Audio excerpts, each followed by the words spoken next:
I'm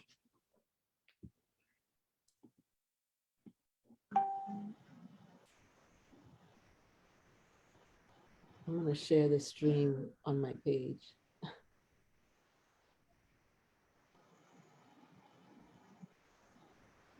Okay, good evening, everybody. We are live. My name is Raven Phillips.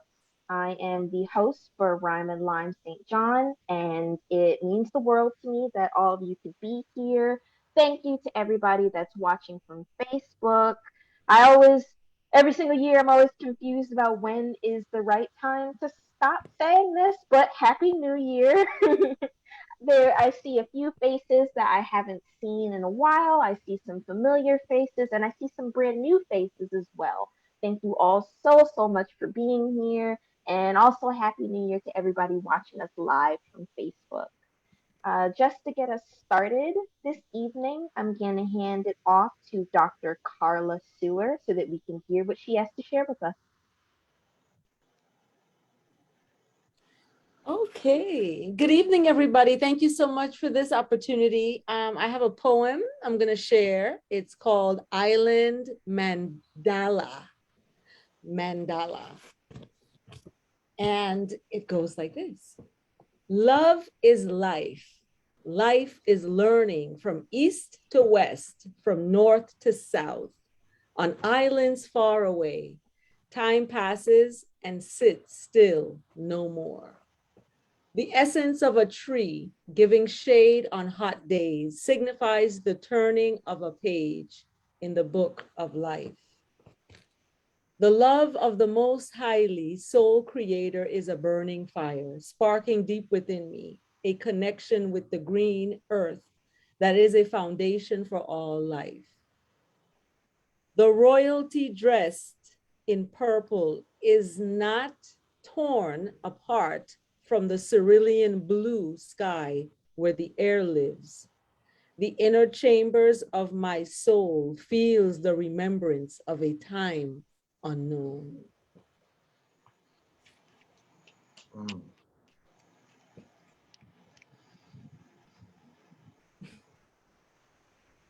Thank you. We're off to a wonderful start. I really like that. Thank you for starting us off. And I love the decoration that you have going on in your room. Yes, that's why I want to get the video going. I put that. I also love your necklace. I'm a big fan of cowrie shells. I love it so much. Thank you. That poem, I have to say, your poetry always, I see paintings in you whenever you do your poetry. It's like with the colors. Yeah, and it's just, I always see like these just paintings. Yeah, I have one in the background. I'm painting one right now. Yeah. Wonderful. Thank you for sharing that, Jamaica. Well, I think I'm up next, and then Dr. Sewer, you have another one that you'll share. Yes. Okay. Well, I can wait till it comes around again to me. I like to listen to, because I look at these as learning opportunities. They learn definitely. Yeah, learning and inspiration. Yes. Well, hi everyone. Wonderful to have the first Rhyme and Lime of 2022. So good to have Raven taking this on, since I have my hands full with the baby and being at a 6-hour time difference here in Hawaii. So yeah, pleasure always to see you guys, and thank you so much for Raven for keeping it going. And I'm glad that today I didn't have to do anything else. I could make it. So I have, first, if I may, I wanted to share something out of this, one of my favorite books, which is Writing Down the Bones by Natalie Goldberg. This has been, I've actually had this book since I was 8 years old. My uncle gave it to me, and I've carried it with me, and it's still like just one of my favorite books ever, and helps me get through some writing blocks. And also recently, if anyone hasn't read this, I really recommend it. And my sister for Christmas got me the audiobook, and it's just it's great. So when I'm vacuuming and cleaning the house, I'm listening to the audiobook, and it's a wonderful meditation, and it brings even more than the book itself does. So I want to read this chapter because it resonated with me when I'm rereading and re-listening to it. It's a short 2 pages, and it's entitled, "We Are Not the Poem." And I think it's a good reminder for all of us poets. I don't know. I know before there's been times when I recited a poem, and some people 100% thought it was exactly my life that I was sharing, and that wasn't the case. So this kind of resonated with me. We are not the poem. The problem is we think we exist. We think our words are permanent and solid and stamp us forever. That's not true. We write in the moment. Sometimes when I read poems at a reading to strangers, I realize they think those poems are me. They are not me, even if I speak in the I person. They were my thoughts in my hand and the space and the emotions at the time of writing. Watch yourself. Every minute we change. It is a great opportunity. At any point, we can step out of our frozen selves and our ideas and begin fresh. That is how writing is. Instead of freezing us, it frees us. The ability to put something down, to tell how you feel about an old husband, an old shoe, or the memory of a cheese sandwich on a gray morning in Miami. That moment you can finally align how you feel inside with the words you write. At that moment, you are free because you are not fighting those things inside. You have accepted them, become one with them. I have a poem entitled No Hope. It's a long poem. I always think of it as joyous because in my ability to write of desperation and emptiness, I felt alive again and unafraid. However, when I read it, people comment, "How sad." I try to explain, but no one listens. It is important to remember we are not the poem. People will react however they want. And if you write poetry, get used to no reaction at all. But that's okay. The power is always in the act of writing. Come back to that again and again and again. Don't get caught in the admiration of your poems. It's fun, but then the public makes you read their favorites over and over until you get sick of those poems. Write good poems and let go of them. Publish them, read them, go on writing. Where I'll stop. There's a little bit more, but so I hope that was helpful to anyone watching. I thought it was powerful when I read it. So if we have more time, I have a couple poems I wrote this month after 3 months of not writing anything. Okay. I feel like that's like the story of every writer and poet. It's like, oh, I write and I'm a poet and I'm a writer, but like I don't do it for months at a time. Yeah, exactly. And I think we're so hard on ourselves sometimes too. Okay, and let me know, Raven, and I'll see too with my child situation, but he's good for now. But I do have a couple of small ones. So I'm going to start off with this one, and it kind of shows where my mind was at because I hadn't written for so long. It's called Serial Killer. I am a serial killer of poetry. My weapon is usually the delete button, but often good old-fashioned paper bone crushing does the job just as well. It doesn't take much to set me off on a poetry killing spree. Sometimes a poem says too much, or it's too out of touch, but rarely is it just enough. For me, the serial killer of poetry. Wow. Wow. That's me throwing away all these poems, and I'm sure everyone has had a similar experience. Hopefully, I'm not the only one. And I have 2 short ones, and then I'm going to put myself on mute and enjoy the rest of the show. Okay. This one's not titled, middle of the night poem. This pain does not go away. This anger does not subside, but I guess after a while, I just grow tired of carrying it. So I'll let it go so we can go our separate ways.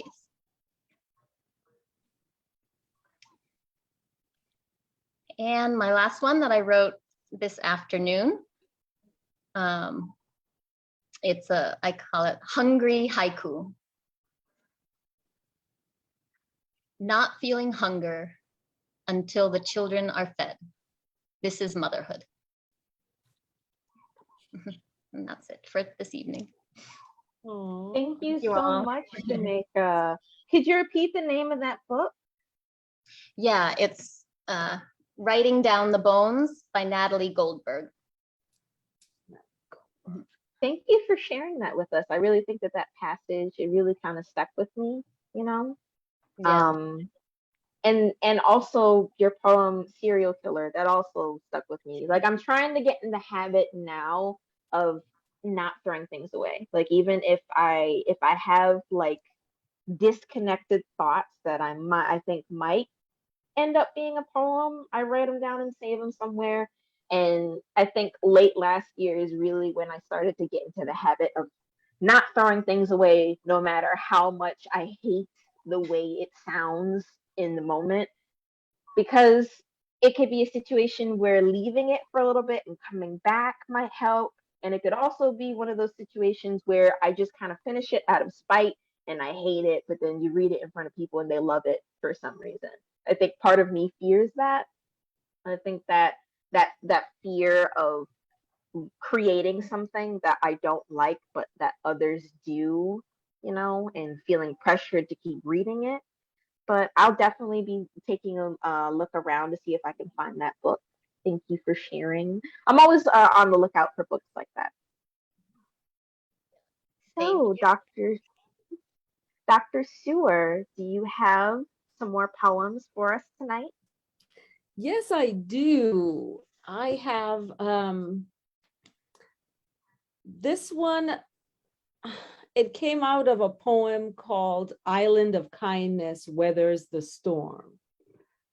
The basically the islanders were always kind to each other. They were so kind to each other that it became a sort of competition of who would outkind the other. All was right with the island of kindness until one day something happened. And it's breaking up. So it's interesting. I picked this one to read first, actually. And when Jamaica read, that excerpt from the book, We Are Not the Poem, and releasing ourselves, from our work and not being attached to it. I'm rehearsing a play now, and I'm having to learn my lines and everything like that. And I don't want to become attached, because that's why I do multiple different arts. But anyway, this is called Breaking Up, and you can look at it however way you want to. If you want to look at it in terms of your poetry, breaking up with that, or a person. Breaking up is not the end. Breaking up is the beginning to an ending of hurt. Breaking up is the stepping up and not breaking down. Breaking up is the first step to a new life of better words, not bitter words. Breaking up is the flight of a new love of self-worth. Breaking up is the moment of soaring high above the clouds. Breaking up is the only thing made of tears. Breaking up is the right place to be. Breaking up is the only way to be free.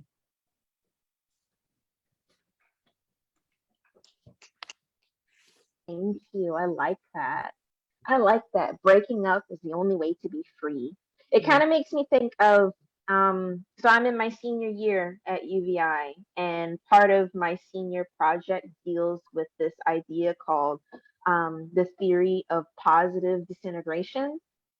It basically comes down to, in order to grow as a person, you have to find yourself in these situations that almost break you apart and disintegrate you in a sense.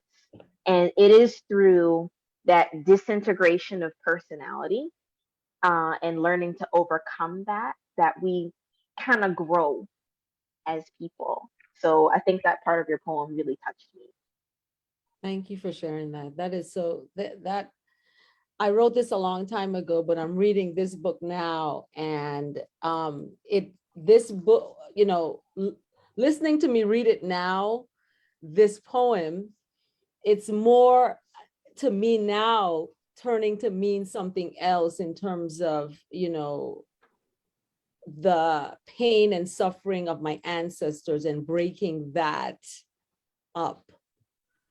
And that's why I'm doing this, story of Queen Mary to, reveal that, those, release that really, in terms of my art. And that's going to be one show I let go. I was going to be go, so because that is heartbreaking, the story, as I research and find out what's happening.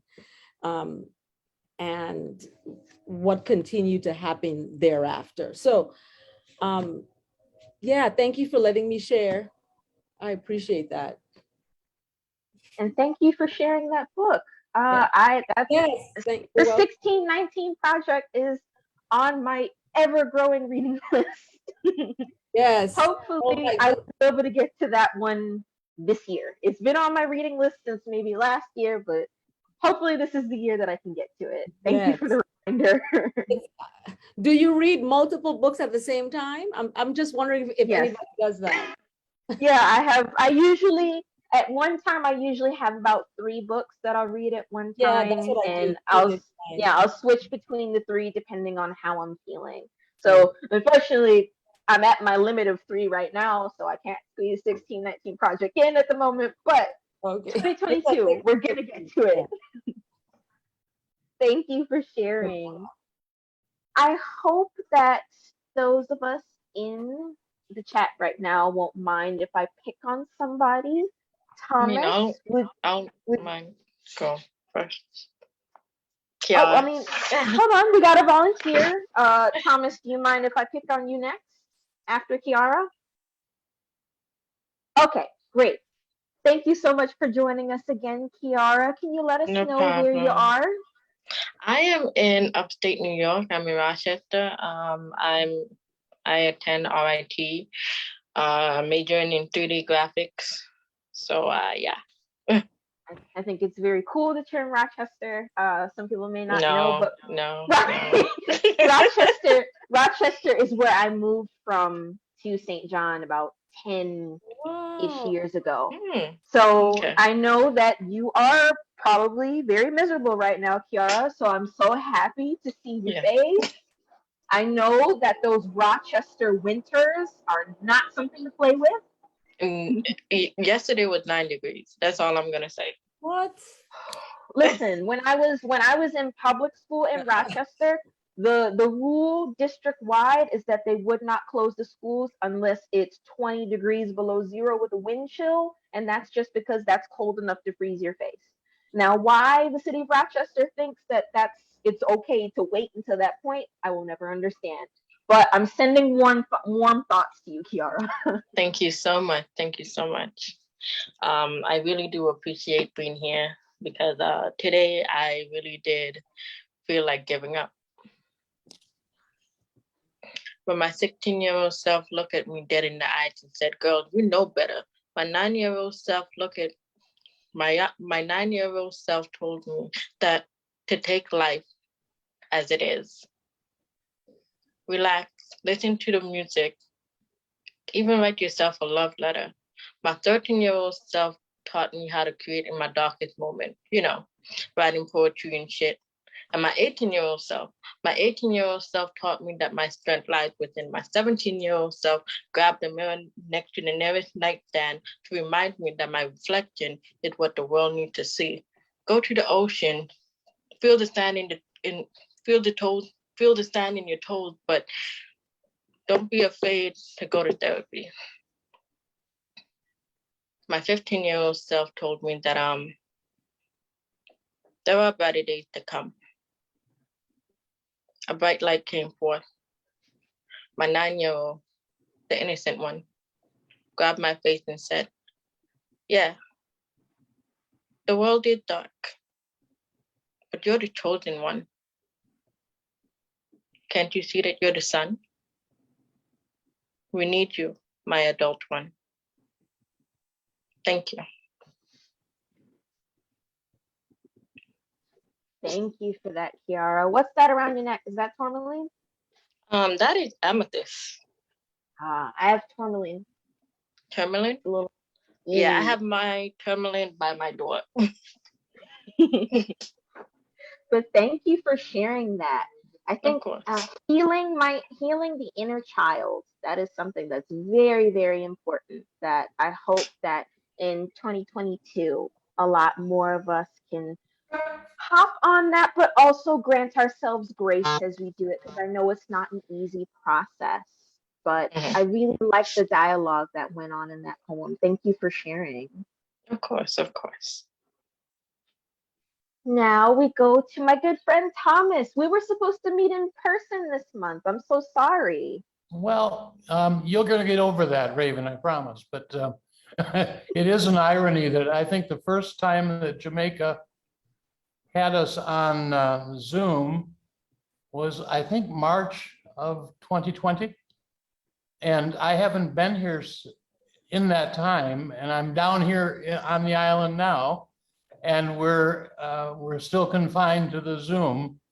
At least we can still have coffee and conversation in the gallery, which is a real medicine. So I'm grateful to David and Priscilla, and I'm grateful to Jamaica and to you, Raven, for keeping all this going, because it's good medicine. And for all of us who work in private, it's really important to keep doing this. So thank you very much.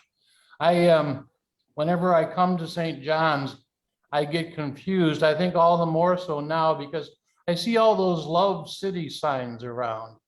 And I always think of St. John in connection with a Bible study that I'm still a part of back in Michigan. It's done by Zoom also with a bunch of old farts like myself. And I don't always know why I'm taking part in it, because I am fairly lapsed in all my religious and spiritual impulses, but I still keep going. And John, of course, St. John is known as the beloved apostle, and we're reading his first epistle now, and which is all about love. And I thought, well, maybe that's why he's the beloved apostle. In any event, this poem is trying to be a haiku or a sonnet, but it keeps going on and on and on. So I apologize now for the length of it. I might stop sometime before it's over because I get tired of the sound of my own voice, but not that often. So anyway, I'll start and I'll see how far I get. It's called The Beloved Apostle, and it's trying to make sense of the name of this island, the Virgin Islands, and several other things that I saw coming in out of Cruz Bay to Fish Bay. It's called The Beloved Apostle. Virgins and islands are implicated in every invocation of his name. Figure Patmos or the Lesser Antilles, as in woman, behold your son, or maybe son, behold your mother. Either way, Apocalypse and Revelations too. The slow unveiling of a sudden truth, like peeling onions, reopening wounds. The eyes water, there's a catch in the breath, as when curtains open on an empty stage suggesting dramas. It's complicated. We say the characters and narratives, the way we intersect with one another as neighbors or acquaintances, as friends with benefits or without, as fellow travelers, eager lovers, co-religionists. Consider Ursula, the virgin martyr, after whom these islands take their moniker. Was it 11 or 11,000 virgins? Who can say? Or was she 11 when they lopped her head off near the river Rhine? Are there cults of virgins everywhere? The Cruz Bay Anglicans built a church for her, but what about the Taino and Carib, the fierce and friendly islanders he found when Christopher Columbus ran aground hereabouts in the archipelago? I'd better bring this rhyming round to John, whom Jesus loved according to the book that keeps the Gospels and epistles straight, like snowy egrets and the roseates gliding like kites over the salt marshes, or iguanas in the bougainvillea. Apostles on the pristine breaches seek all creatures sane and sentient agree, another soul, another day to seize, another someone of their own species, another meal, another meaning, please God, another sign, another miracle, another truth be told. Say, God is love. So is love God, or is that too simple? 1 John 4:16 states it plainly thus: he who abides in love abides in God. As for me, I'm taken with that wedding feast at Cana, where the Galilean changed great casks of water into casks of wine. A metaphor that always brings to mind how saving up what's best until the last makes us more grateful for the miracles. Unlikely at my age to fall in love, I'm lapsed in almost every way that counts. Am old and bald and fairly on the ropes. My body's broken. Nonetheless, my soul still recognizes the Beatitudes. The steps are working, promises come true. In spite of shaken faith, I still see through some mysteries wherein the God of love abides with the open arms of welcome. I'm lately smitten with a theologian, the daughter of a priest, an Anglican who counseled her to look for Jesus in the visages of fellow pilgrims in her own life, a sort of holy sojourn, the way the evangelist on Patmos saw the fire-eyed Christ. Was it in a dream? Behold, she tells me, we are as we are, which makes me feel approved of in a way I haven't been approved of in a while. Is this how the beloved apostle made the dying Savior feel sufficient to the deadly passion he had before him, the substitutionary atonement, the blood and guts mortality he bore as sacrifice and ransom for the sins, obedience, an apple implicated, of Adam and Eve, which closed heaven's doors, according to the nuns we had at school? Not Ursulines, but virgins all the same. Blessed virgins of the Immaculate Heart of Mary, who gave birth to Jesus Christ as part of the plan to redeem the world. Because we're all just looking for a heaven, looking for a place of sweet repose where we are made to feel by turns at home with our dead lovers, our parents gone before us, children and siblings who brought us sadness with the way they disappeared too early, leaving us all too terribly alone. What we're really looking for is a place like home, the table set, the dinner on the hob, Da Vinci in the corner on his own with paints and brushes. And is that St. John or Mary Magdalene nearest to Jesus? In either case, they're giving thanks to God.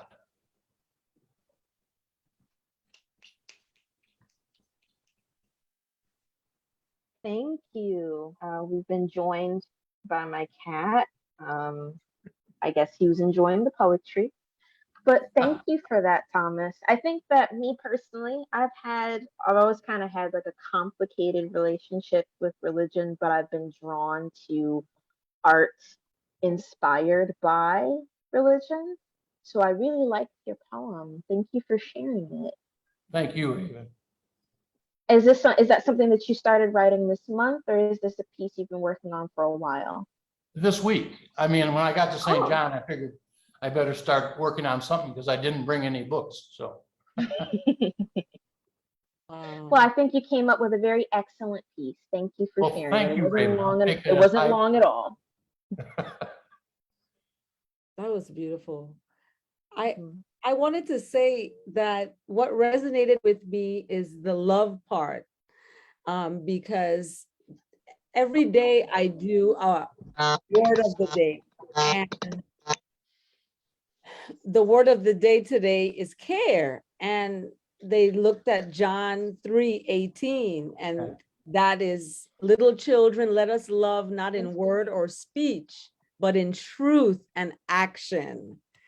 And that's First John, actually, 3, verse 18. And when I heard you reading that, that just took me to my word of the day that I did today, because I look at words, as powerful things that we use to empower us. It's even in the scripture, there's power, there's life and death in the tongue kind of thing. So I appreciate you sharing that. And that's amazing. You just wrote that in this one week, that all of that, it seems divinely inspired to me for some reason. It just You're very kind, doctor. no, it just echoes that for me, because we all have to find our spiritual path or journey.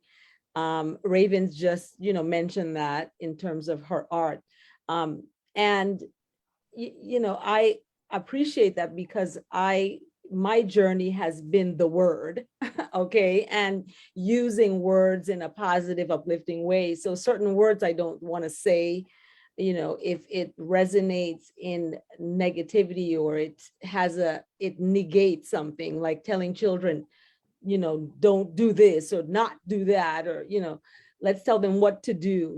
This is what we should do here. So I just appreciate that, that poem, and I would like to get my hands on it. I would like to read it. I would like to hear it again. Send me an email, it went by doctor. fast. For me, it went by fast. It did not go by in a way that I was like, okay, I'm tuning out. I wanted to hear the next thing. I wanted to hear the next discovery of what I began this conversation with. Love. Love to me resonated through. So thank you. Thank you. God bless whoever she is.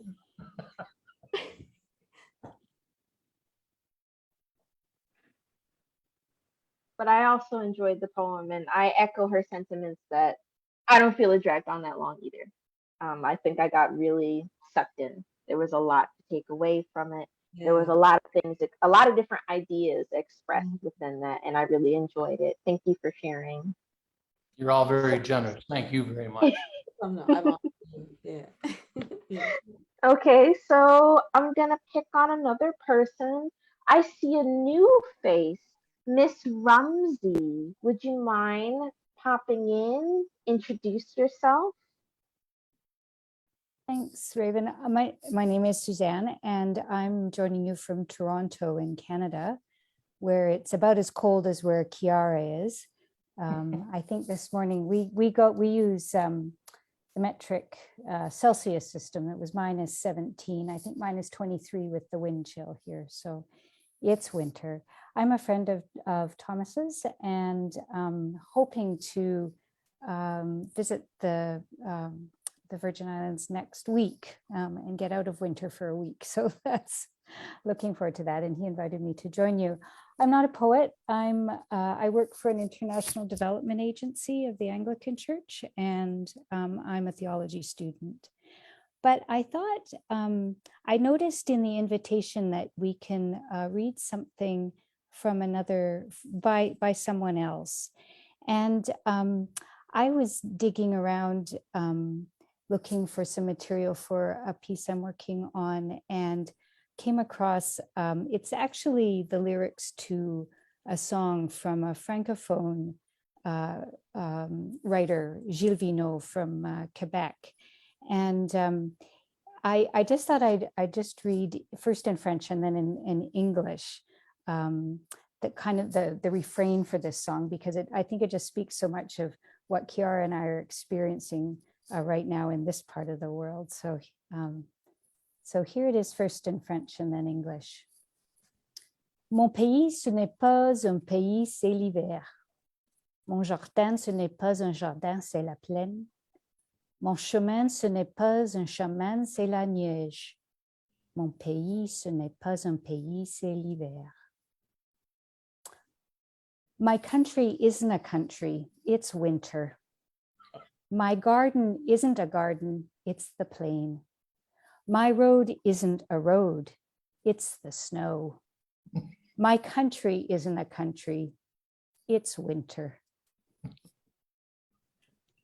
We had one of the biggest snowfalls we've had in years about a week ago, and that's exactly how it's feeling right now where I am. So I'm very much looking forward to coming for a week of warmth. And thank you for the chance to join you tonight. Thank you for joining us. We look forward to having you here.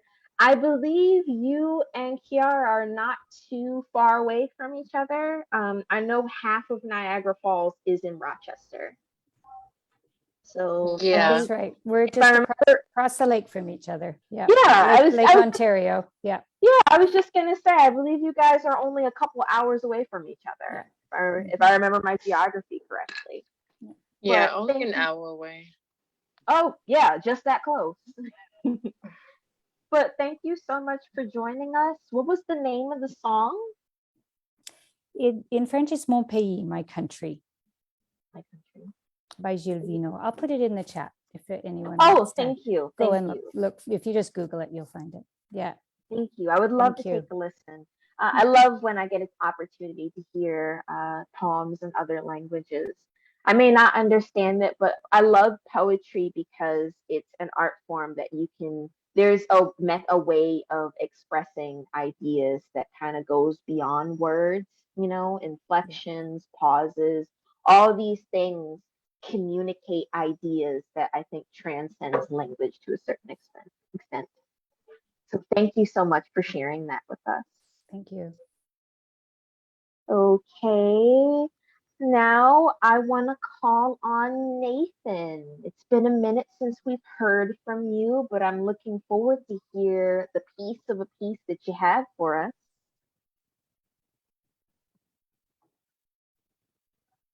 Let me just unmute myself here. Hi, Raven. Hi, everybody. Good to be back. Although, as you just led me in, I don't have a full poem to write tonight. I like to create and share new stuff. And right now I'm working on one. I've been taking more time back home in South Louisiana recently than I have in years. And it's really, it's drawn a lot of my idle thoughts back to my childhood and my actual ancestry. And so I've found myself directed more and more of my writing to it. So this is a piece that I'm working on. And admittedly, cribbed a little bit from Joseph Walker's The River Niger, which was a huge influence to me as a kid. It's called Mississippi. I am of the river that borne me, bore the Acadians away from fealty and the cold, saying, come, come, my loves, ride my backs into the old, the ancient Gulf of Mexico to come. I have washed the wounds and feet of the first man, eavesdropped their whispered prayers upon their lands, flowed them into and out of danger of nature red in tooth and claw. Through Natchez, Homa, Tunica, Caddo, Choctaw. I am her that is misunderstood, is seen and seldom known, quiet, languid, lazy, slow, illusion that, for just below that surface are eddies, currents, lethal fast, that rob you quick of your tomorrow, as many fear, as many know that sorrow. I am her that is taken in half America's waste without complaint, to her bosom, a loving mother to taste and carry her burden to the delta. I am that slow churning, boiling brown, rip runnels through old pasture land, bring rice paddies to drown, verdant fields of ozone, thick and lush, tiny lobsters in the mud, click, click, their rapacious claws, where warriors beat back their pretenders with a blood-reddened stick.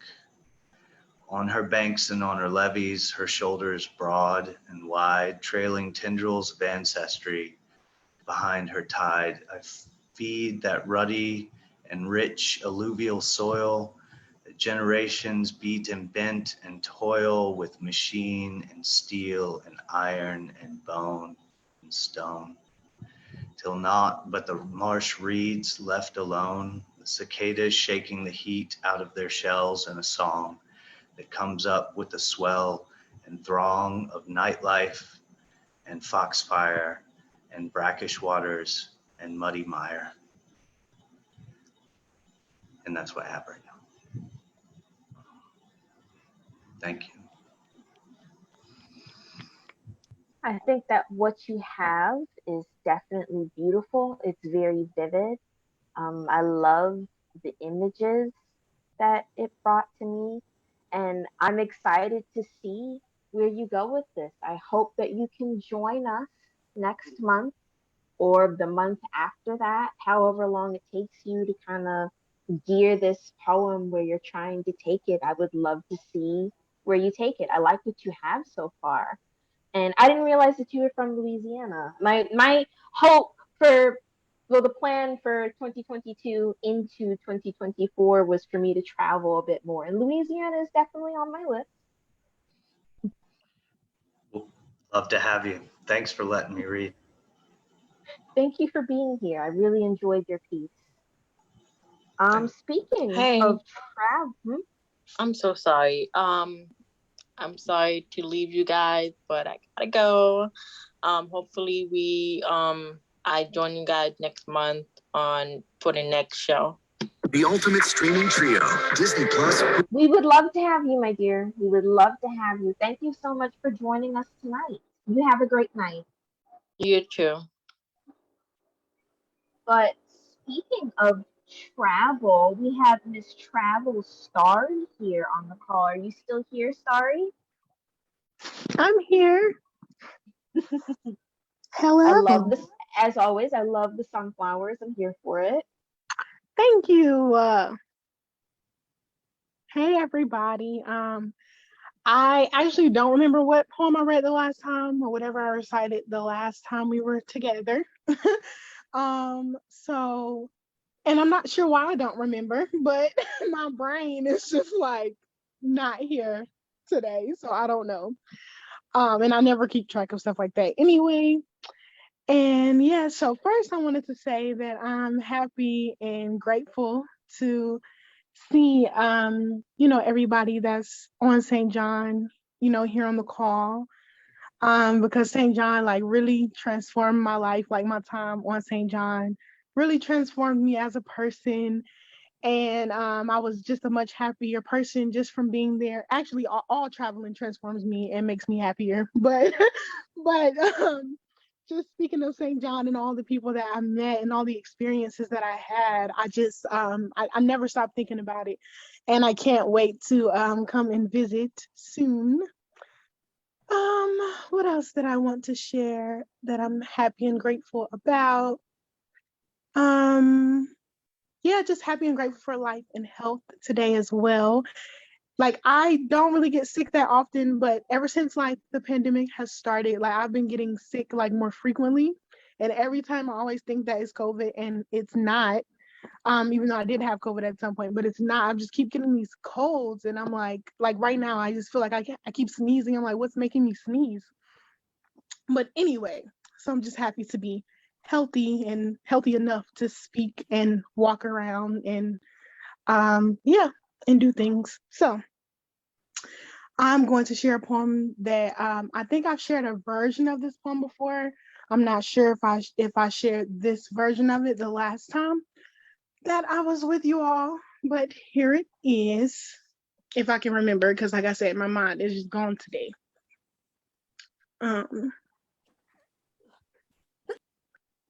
And I'm gonna sing like a little bit, you guys, and I can't sing, but that's not the point of it. Listen to the words. Dry your eyes, please don't cry. We can be strong if we just hold on.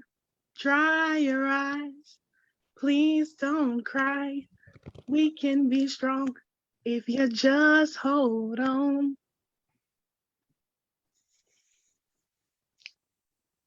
Dry your eyes, please don't cry. We can be strong if we just hold on. Ooh.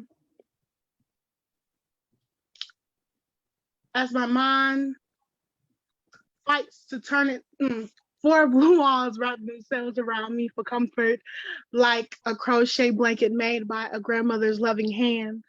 As my mind fights to turn itself into an asylum where the living things that want to die but can't die go to rest. My esteem, my self-love, worth, all bury themselves deep within me.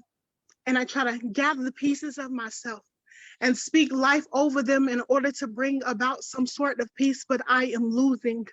And I can feel the weight of my lack of dignity crushing me until I am microscopic, small enough to be picked up and carried by the insects crawling in the cracks in the concrete on a hot summer's day before they are crushed by some curious child or careless adult. Me, a crumb in the mouth of a black ant with broken wings who cannot seem to fly away to save its own life. Him, hungry for everything good and innocent in me, a large figure hovering over us, casting a shadow before making full impact. Bitch, you ain't never gonna be nothing but pregnant. You got dreams, but you ain't going nowhere. And I can feel my tears rising in me, an army of tsunamis knocking and knocking and knocking on the backs of my iron-clasped eyelids, but they will not budge. I am not in the mood to cry today. I have lived long enough to know that the hate in this world is a reflection of the lost war within the sender to learn to love themselves, and the receiver is just a casualty, so no.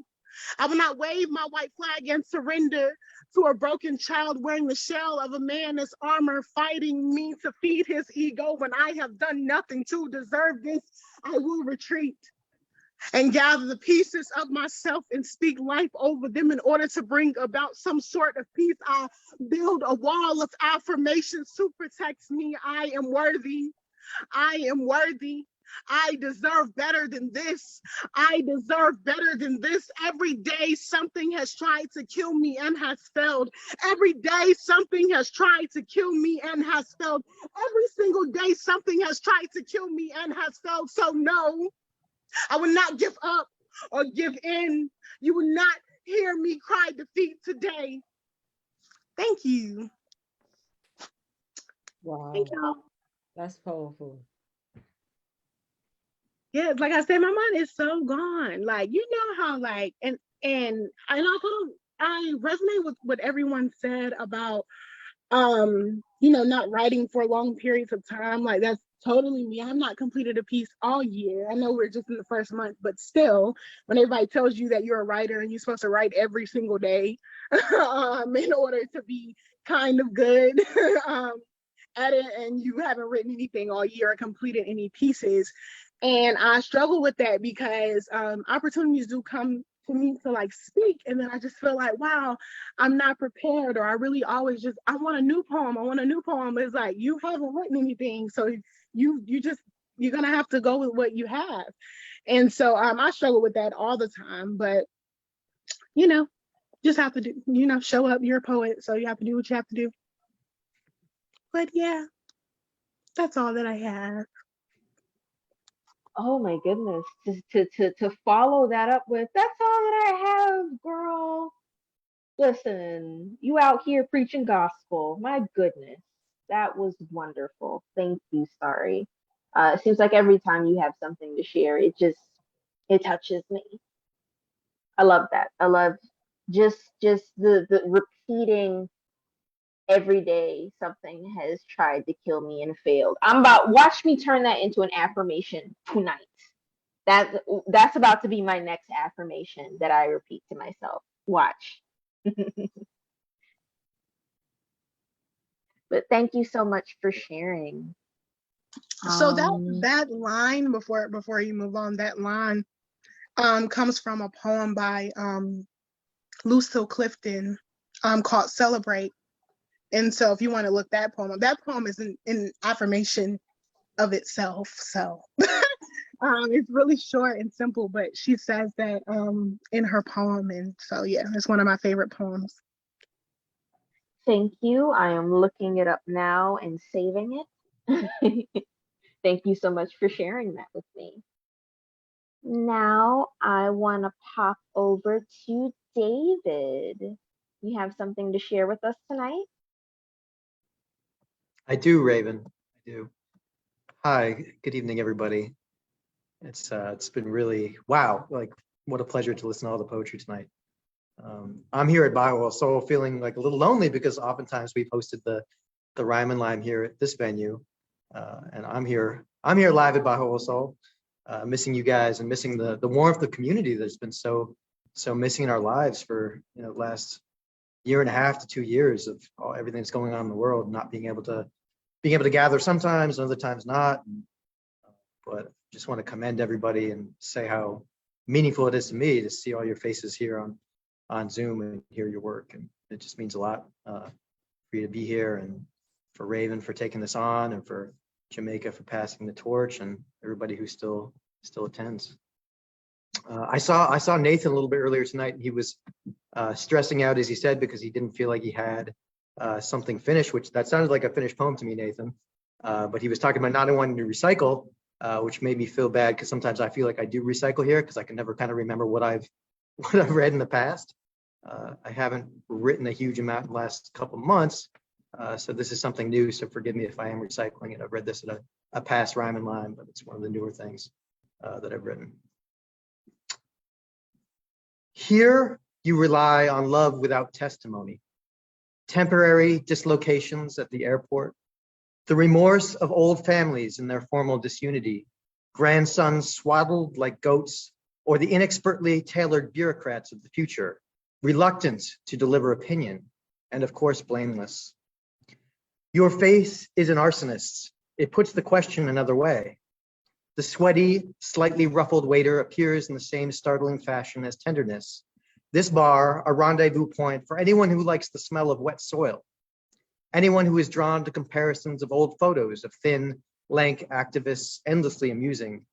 Still, the rest of the world goes endlessly by, with slightly damp eyes, the legs of a foal, and the soft clinking of federal funds. Thank you. Thank you. That was short and sweet, but I love the messages that you're getting across there. That's something that you've been working on this month? I think it was within the last couple of months. Yeah. Last couple months. I like it. Thank you for sharing with us tonight, David. So I think this leaves me.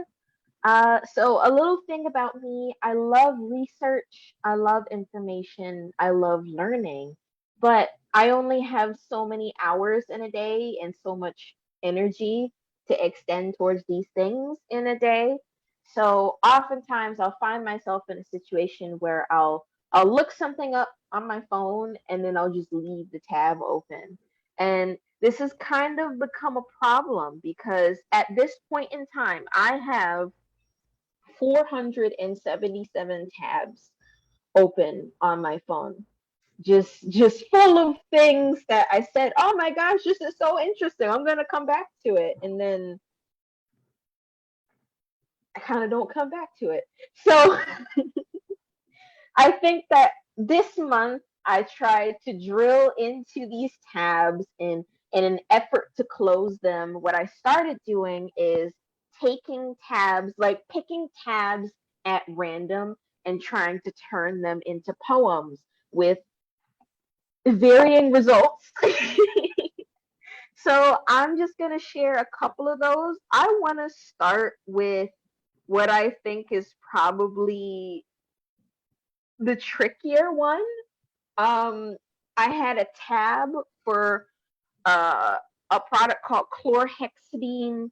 Was it chlorhexidine gluconate, which is like they use that to surgeons use that to clean their hands during surgery. I kind of don't remember why I was looking that up, but I did for some reason. And that was the first tab I opened on a day that I was trying to turn my tabs into a poem. So this is the poem that I was able to make out of that, and it's called Clean. What would it take to wipe clean every mistake I made in messing with you?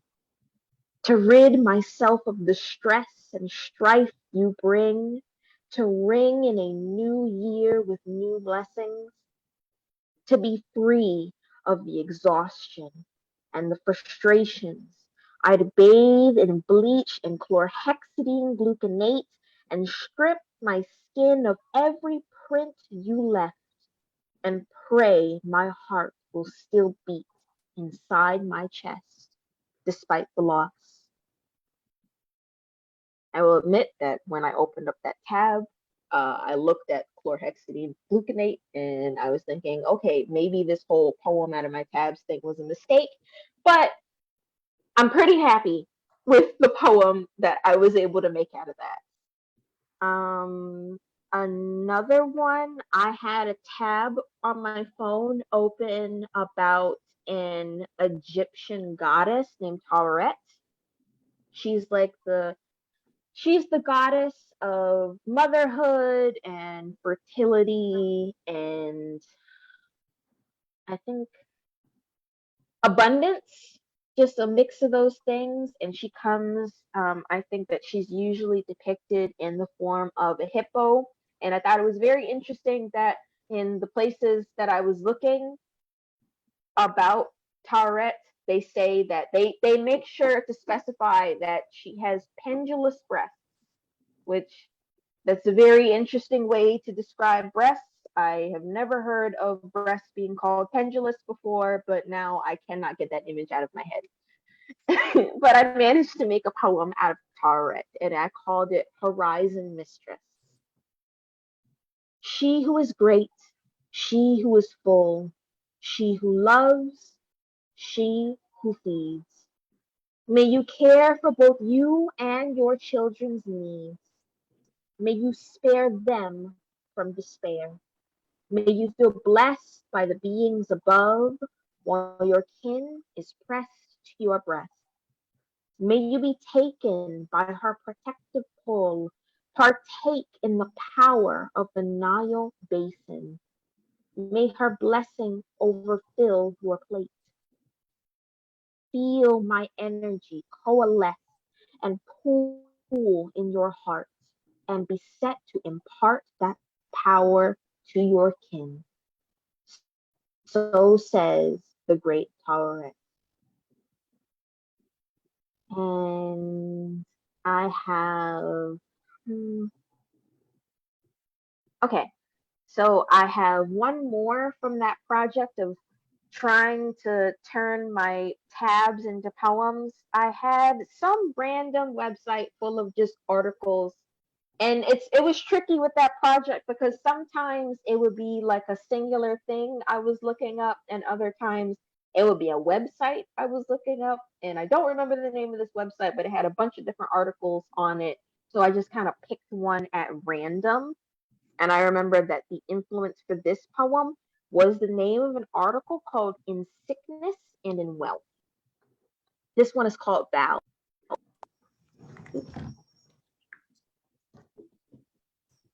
Can everybody still hear me? My headphones just died on me. Okay, great. So this one's called Vows. I take you now to be my wife, my handler, my sex doll, my prisoner for life. to have and hold back from this day forward, never getting better and serving you the worst, in sickness and in wealth, so long as you never falter, and until I perish and you wait an appropriate amount of time before seeking a new partner. In the presence of God and all my enablers, I make this vow. Thank you. Is there, do we have anybody else that has something else that they're working on? It could be, it doesn't have to be a full piece. This is an open space for poets. Even if you have something that's half complete, something that you're working on and you want feedback on before you continue. Anything else? Can you guys see my cat? Just kind of. This is Koki. I'm not sure why he's decided to join us tonight, but he has.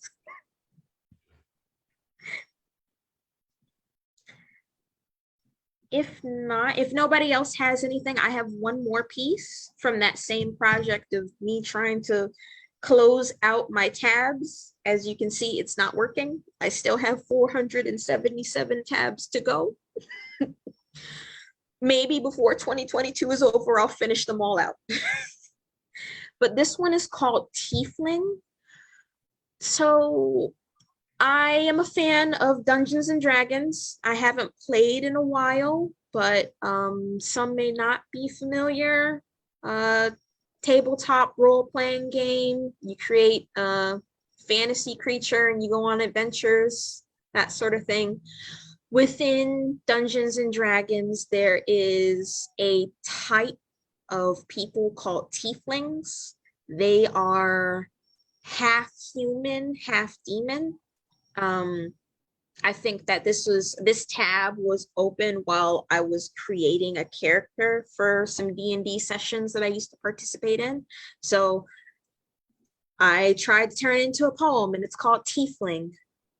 She has your eyes as I stare at the blood-red babe in my arms. Her thick eyelashes and her blunt black horns remind me of my greatest sins, my darkest moments, the shadow-filled chapters I won't read aloud. I'm reminded of the day we loved each other, a day I will never forget. How you loved my darkness, found meaning in my trifling and beauty in my ugly. Thank gods she has your eyes. Okay, I'm looking in the chat now. I'm very glad to see that I am not the only person that has a problem with closing tabs. Maybe 2024, 2024 is the year we'll fix that, you guys.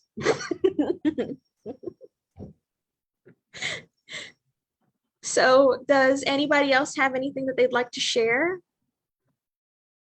Just my thanks again, Raven and Jamaica and David and Priscilla for the hospitality you extend every month. And Jamaica, whatever you're doing with that guy, keep doing it. He is a prize. I can tell you that. And the brother must be a prize too, because he's learning from him. So good night. God bless. Thank you. Nobody else has anything? So I'm looking in the comments for the live stream itself. Zara just said my eyeliner is popping. Thank you. I appreciate it. And I appreciate you. And I hope that you'll come back to St. John to visit us soon. I wish you the best up there in the States following your dreams. But if no one else has anything that they would like to share, I think that we can close out our first Rhyme and Lime for 2022. Thank you all for joining us. Thank you to everybody on Facebook that tuned in to watch. I look forward to Rhyme and Lime every month. I love connecting with the creatives of our community. I love seeing how your works progress. And I hope you can join us again in February. Thank you so much.